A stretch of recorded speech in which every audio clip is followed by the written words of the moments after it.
مکتبہ فکر اہل سنت ہو یا دیوبند ہو یا اہل حدیث ہو، ان تمام مکاتب فکر کے جو بڑے اکابرین ہیں، جن کی ادارے سنتے ہیں، جن کے اثر و رسوخ اداروں تک ہیں، ادارے جن کی بات مانتے ہیں، ان سے بھی ہماری گزارش ہے خدا کے لیے، تم تو حضور علیہ الصلوۃ والسلام کے اور انبیاء کے وارث ہو، تم تو حضور علیہ الصلوۃ والسلام کی امت کے لیے میدان میں کھڑے ہو، تم تو ایکا کرو، دیوبندی ہونا سائڈ پہ رکھو، سنی ہونا سائڈ پہ رکھو، اہل حدیث ہونا سائڈ پہ رکھو، مسلمان بن کر مسلمانوں کی حفاظت کے لیے ایک پلیٹ فارم پہ جمع تو ہوں، دین اسلام کے سر بلندی کے لیے، مسجد اقصی کی حفاظت کے لیے میدان میں کھڑے ہوں، ورنہ یاد رکھیے آپ ہمارے بڑے ہیں اپنی جگہ پہ، اگر دین اسلام کی سر بلندی کے لیے کھڑے نہ ہوئے تو قیامت کی دن آپ بھی اللہ کے حضور مجرم بن کر پیش کیے جاؤ گے۔ اس دن پھر عہدے منصب کام نہیں آئیں گے، دنیا کے اندر جو عزت ملنی تھی وہ مل چکی، اب اس عزت کا ناجائز فائدہ نہ اٹھائیے، خدا کے لیے علماء خاص طور پر وہ میدان عمل میں اتریے، علماء خاص طور پر وہ مسئلہ کہ دیوبند ہو، اہل حدیث ہو یا اہل سنت ہو، تینوں مکاتب فکر کے بڑے علماء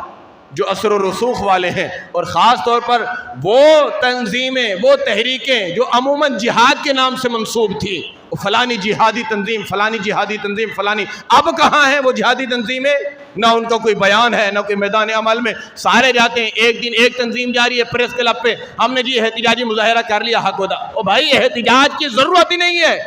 آج مذمت کی ضرورت نہیں، آج مرمت کی ضرورت ہے، اور جس وقت مذمت کی ضرورت تھی اس وقت تم مرمت کر رہے تھے، اب جب مرمت کی باری ہے تو مذمت پہ رکے ہوئے ہو۔ آج احتجاج اور احتجاجی مظاہرہ، جلسہ جلوس، ریلی سے کام ہونے والا نہیں ہے، تمام مکاتب فکر کے علماء ایک پلیٹ فارم پہ جمع ہو کر حکومت وقت سے، نگران حکومت سے مطالبہ کرے، آرمی چیف سے مطالبہ کرے کہ وہ فی الفور پاکستان کی آرمی کو اسرائیل کے خلاف میدان عمل میں اتارے اور غزہ کے مسلمانوں کی حفاظت کے لیے میدان عمل میں اتارے، مسجد اقصی کی حفاظت کے لیے میدان عمل میں اتارے، اور جو آپ نے مشینیں سنبھال کے رکھی ہوئی ہیں تو یاد رکھیے آج اگر آپ نے دین اسلام کی سربلندی کے لیے مسجد اقصی کی حفاظت کے لیے استعمال نہ کی تو کل کو یہ آپ کی بھی کسی کام نہیں آئے گی، کل کو آپ کی بھی یہ حفاظت نہیں کر سکیں گی، کل کو پھر آپ کے ملک کا بھی یہ دفاع نہیں کر سکیں گی، جو چیز دین اسلام کے کام نہ آئے وہ پھر کسی اور کام میں آتی ہی نہیں ہے۔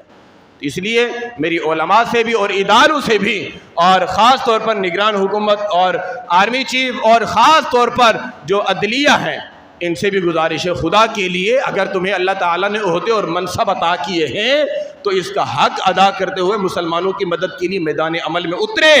اور اسرائیل کا ہاتھ روکیں۔ اور آپ سے میری گزارش ہے، عوام سے میری گزارش ہے، آج کل واٹس ایپ کے اوپر تقریباً سب کے پاس یہ خبر پہنچ چکی ہے کون کون سی پروڈکٹس جو ہیں وہ اسرائیل کی ہیں، خدا کے لیے تم وہ پروڈکٹس تو چھوڑ دو، وہ چیزیں تو چھوڑ دو نا جن کا جو نفع ہے، جس کا پروفٹ اسرائیل کو جا رہا ہے، جس کا فائدہ اسرائیل کو پہنچ رہا ہے، وہ چیزیں تو چھوڑو بھائی، خدا کے لیے آپ چھوٹے دکاندار ہو، آپ بڑے دکاندار ہو، آپ چھوٹے تاجر ہو، آپ بڑے تاجر ہو، آپ جو بھی چیز خریدیں، جو بھی چیز لیں، پہلے یہ تحقیق کر لیں کہ یہ اسرائیلی پروڈکٹس تو نہیں ہے، اگر اسرائیلی ہے تو دکان والے کو منع کر دیں، نہیں لینا۔ خاص طور پر 2-3 چیزیں ہیں، پیپسی ہے، کوک ہے اور سرف ایکسل، یہ وہ چیز ہے جس کی ڈائریکٹ پروفٹ اسرائیل جاتا ہے، سرف ایکسل اور ایریل، یہ 2 چیزیں، اور پیپسی، کوک، ان کا جو پروفٹ ہے ڈائریکٹ اسرائیل ہے، ڈائریکٹ، راستے میں کہ وہ دائیں بائیں آئیں شائیں نہیں ہے، ڈائریکٹ اسرائیل۔ یوں سمجھ لیں کہ آپ نے ادھر سے سرف ایکسل لیا، ادھر سے آپ نے پیسے دیے اسرائیل کو، اس سے ایک بم بناؤ ان پیسوں سے اور یہ غزہ کے مسلمانوں کو مارو۔